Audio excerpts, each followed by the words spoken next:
Okay, so today we're going to talk about Gilded Age and politics. The expression Gilded Age was first used by Mark Twain in 1873 as the title of a book referring to the superficial glitter of the new wealth so prominently displayed in the late 19th century. Historians often criticize the politics of the era as more show than substance. It was the era of, quote, forgettable presidents, none of whom served 2 consecutive terms, and of politicians who largely ignored problems that arose from the growth of industry in cities. The 2 major political parties in these years often avoided taking stands on any controversial issues. So, causes of stalemate during this time period included complacency and conservatism, caused by the prevailing political ideology of the time, campaign tactics of the 2 parties, and party patronage. So there was a belief in do little government, which was in tune with laissez-faire economics and social Darwinism. Federal courts narrowly interpreted the government's powers in order to regulate business, so there were very few regulatory laws that had teeth. As for campaign strategy, Republicans and Democrats avoided taking strong positions on the issues. Democrats won only 2 presidential contests in the Electoral College, 4 with the popular vote, and they controlled the House of Representatives after 8 of the 10 general elections. There was essentially divided government in Washington, and the objective on both sides was to get out the vote and not alienate any voters on the issues, which leads to basically nothing happening. Election campaigns at the time were characterized by big brass bands, flags, campaign buttons, picnics, free beer, and crowd-pleasing oration. Both parties had strong organizations. Republicans were strong on the state level, whereas Democrats were strong in the cities. There was high voter turnout with 80% of eligible voters. Republicans in the North kept memories of the Civil War alive by figuratively waving the bloody shirt in every campaign, saying that the war wounds caused by the Southern Democrats and that Lincoln was murdered by a Democrat and that they were the party of Lincoln due to their anti-slavery past and kept votes of reformers and African Americans. The core of Republican strength came from men in business and middle classes and Anglo-Saxon Protestants. They followed the Hamilton and Whig traditions of pro-business economic programs and high protective tariffs. Democrats were largely in the South, and then the North, strength came from big city political machines and the immigrant vote. Often were Catholic, Lutheran, and Jews who objected to temperance and prohibition crusades, and they argued for states' rights and limiting powers for the federal government, following more of a Jeffersonian tradition. As for party patronage, politics was chiefly a game of winning elections, holding office, and then providing government jobs to anybody who was faithful to you. In New York, Republican Senator Roscoe Conkling and his supporters were known as the Stalwarts. They got lucrative jobs in the New York Customs House. Republican James G. Blaine and the Half-Breeds.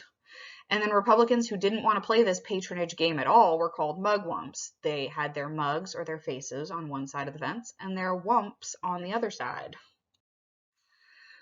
Rutherford B. Hayes was elected in 1876, and he pledged to only serve 1 term. He ended the Reconstruction by withdrawing the federal troops from the South. He attempted to reestablish an honest government after the corrupt Grant administration. He cut off liquor in the White House, and he vetoed efforts to restrict Chinese immigration. As for James Garfield, in the election of 1880, you had Half-Breed of Ohio and stalwart VP Chester A. Arthur of New York. In his first week in office, he was bombarded by Republicans seeking 100,000 federal jobs. He ultimately was shot by a deranged office seeker in 1881, and he died after 11 weeks of suffering. Chester A. Arthur distanced himself from the stalwarts, and he supported a bill reforming the civil service, which expanded the number of government employees hired based on their qualifications over their political connections. And he approved the development of a modern American Navy, and he also began to question the high protective tariff. Congressional leaders during this time generally had long but really undistinguished careers. John Sherman attached his name to the Sherman Antitrust Act, and that's about it from his 43 years in Congress. Thomas Reed of Maine was an autocratic Speaker of the House that took years to break. James Blaine from Maine succeeded in reshaping the Republicans from an anti-slavery party to a well-organized, business-oriented party. In 1884, the Republicans nominated Blaine for president, but suspicions about his honesty were enough for the reform-minded mugwumps to switch their allegiances and campaign for Democrat Grover Cleveland. Unlike most Gilded Age politicians, Cleveland was honest, frugal, conscientious, uncompromising. He had been an honest mayor of Buffalo and a pretty incorruptible governor of New York State. Republicans raised questions, however, about his private life, making a lot of the fact that Cleveland had fathered the child of a woman, not his wife. In a notably dirty campaign, the Democrats were labeled the party of rum, Romanism, and rebellion. Catholic voters were pretty offended by that phrase, and their votes in key states like New York may have been enough to ensure Cleveland's victory as the first Democrat to be elected since Buchanan in 1856. So in his first term, he believed in frugal and limited government. He implemented the new civil service system. He vetoed hundreds of private pension bills for those that were falsely claiming to have served or have been injured in the Civil War. He signed into law the Interstate Commerce Act and the Dawes Act, and he retrieved about 81 million acres of government land from cattle ranchers and the railroads. As for civil service reform, the Pendleton Act of 1881 set up the Civil Service Commission, which created a system by which applicants would be selected based on their scores on a competitive exam, and it prohibited civil service applicants from making political contributions. Politicians adapted to reform by depending less on armies of party workers and more on the rich to fund their campaigns. Public outrage over the assassination of President Garfield pushed Congress to remove certain government jobs from the control of party patronage. As for money, how much should the money supply be expanded? Debtors, farmers, and startup businesses wanted more easy money in circulation since it would enable them to borrow money, pay off their loans, blame the gold standard, and they wanted more paper money and then unlimited minting of silver coins. Bankers, creditors, investors, and established businesses stood firm on hard money that was backed by gold in government vaults, and they argued that dollars backed by gold would hold their value against inflation. The Greenback Party was a political party that basically wanted greenbacks. They wanted paper money that was not backed by gold or silver, and it was pretty prosperous in the 1860s. Creditors and investors attacked the use of this as a violation of natural law, and then Congress passed the Specie Resumption Act, which withdrew all greenbacks from circulation. But the supporters of paper money founded this political party, which died after the hard times of 1870s died. As for the demands for silver money, Congress stopped the coining of silver in the 1870s, and then silver discoveries revived demands for the use of silver to expand the money supply. Now, tariffs in the 1890s provided more than half of federal revenue, and they were raised during the Civil War to protect U.S. industries. Democrats disagreed with high tariffs, and the result of the protective tariff was that other nations would retaliate by placing taxes on U.S. farm goods. So the election of 1888, the politics and stalemate of complacency would begin to lose their hold on the voters by the late 1880s.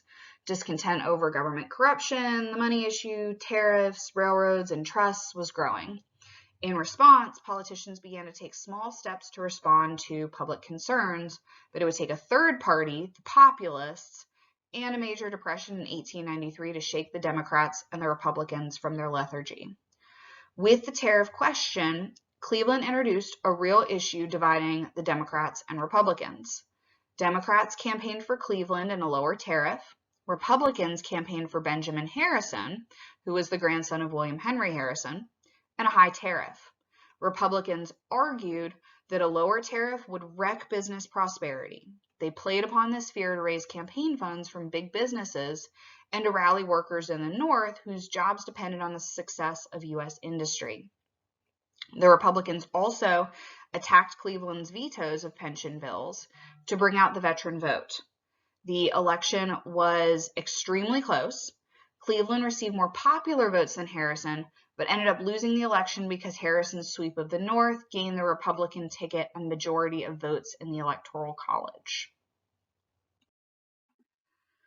So from 1888 to 1890, Republicans controlled the presidency in both houses of Congress. The new Congress was the most active it had been in years, passing the first billion-dollar budget in U.S. history. The McKinley tariff raised taxes on foreign products to a peacetime high of more than 48%. There were increases in monthly pensions to Civil War veterans, widows, and children. There was the Sherman Antitrust Act, which outlawed combinations in restraint of trade. Silver Purchase Act increased the coinage of silver. And there was a bill to protect voting rights of African Americans passed by the House but defeated in the Senate. There was the rise of Populists during this time period, where they had a focus on the Omaha platform, where they were determined to do something about the concentration of economic power in the hands of trusts and bankers. It called for political and economic reforms. Politically, they wanted the direct popular election of U.S. senators and the use of initiatives and referendums, which allowed citizens to vote directly on proposed laws. Economically, they wanted unlimited coinage of silver, graduated income tax, public ownership of railroads, telegraph and telephone systems owned by the government, loads in federal warehouses for farmers to enable them to stabilize prices of crops, and an 8-hour workday for industrial workers. In 1892, James Weaver of Iowa, the populist candidate for president, won more than 1 million votes and 22 electoral votes, making him one of the few third-party candidates in U.S. history to win votes in the Electoral College. Nevertheless, the populist ticket lost badly in the South and failed to attract urban workers in the North. The fear of populists uniting poor blacks and whites drove conservative Southern Democrats to use every technique to disenfranchise African Americans. The two major political parties provided a rematch between President Harrison and former President Cleveland. This time, Cleveland won a solid victory in both the popular and electoral vote. Part of the reason why was because of the unpopularity of the high-tax McKinley tariff. Cleveland became the first and only former president thus far to return to the White House after having left it. Then came the Panic of 1893. The stock market crashed as a result of overspeculation. You've got a ton of bankruptcy, and this all continued for about 4 years. Unemployment reached about 20% of the workforce. A lot of people ended up relying on soup kitchens and riding the rails as hobos. Cleveland dealt with the crisis by championing the gold standard and a hands-off policy towards the economy. There was a decline in silver prices, which encouraged investors to trade their silver dollars for gold dollars, and then the gold reserve fell really low. Cleveland borrowed $65 million in gold from J.P. Morgan to support the dollar and the gold standard, and it convinced many Americans that the government in Washington was a tool of rich Eastern bankers. At this time, the average American income was less than $1,000, so this would only affect people of higher incomes of 2% tax. Within a year, the conservative Supreme Court declared this income tax unconstitutional. In 1894, there was a march on Washington of thousands of unemployed, where they were hoping to demand the federal government spend $500 million on public works programs to create jobs. The leaders were arrested for trespassing. William H. Harvey taught millions of discontented Americans that their troubles were caused by a conspiracy of rich bankers and that prosperity would return if the government coined silver in unlimited quantities. The turning point in American politics came in 1896 with the repeal of the Silver Purchase Act and Cleveland's handling of the Depression, discrediting the conservative leadership of the Democratic Party. Populists continued to gain support during this time. In the election of 1896, we have Bryan, Democrats, and Populists. William Jennings Bryan, he became the Democratic nominee. He favored unlimited coinage of silver at the traditional ratio. Populists also nominated Bryan, due largely to his populist message. Those that were unhappy with Bryan formed a conservative National Democratic Party, or they just voted Republican. Then there's McKinley, Hanna, and the Republicans. So Republicans nominated William McKinley of Ohio. He supported the high protective tariff, and he was a friend of labor. Marcus Hanna was the financial power behind his campaign and nomination, and they blamed the Democrats for the Panic of 1893. They offered the American people the promise of a strong and prosperous industrial nation, and proposed a high tariff to protect industry and upheld the gold standard against unlimited coinage of silver. So Bryan had energy, positive attitude, and rousing oratory. Mark Hanna did most of the campaigning for McKinley through the mass media, while McKinley stayed home and conducted a safe front porch campaign. In the last weeks of the campaign, Bryan was hurt by a rise in wheat prices, making farmers a lot less desperate, and employers telling their workers that factories would shut down if Bryan was elected. McKinley carried all of the Northeast and the upper Midwest in a decisive victory over Bryan in both the popular vote and the electoral vote. So William McKinley was lucky to take office just as the economy began to revive. There was gold discovery in Alaska, farm prices rose, factory production increased, the stock market started to climb, tariff rate was raised, and gold became the official standard of U.S. currency.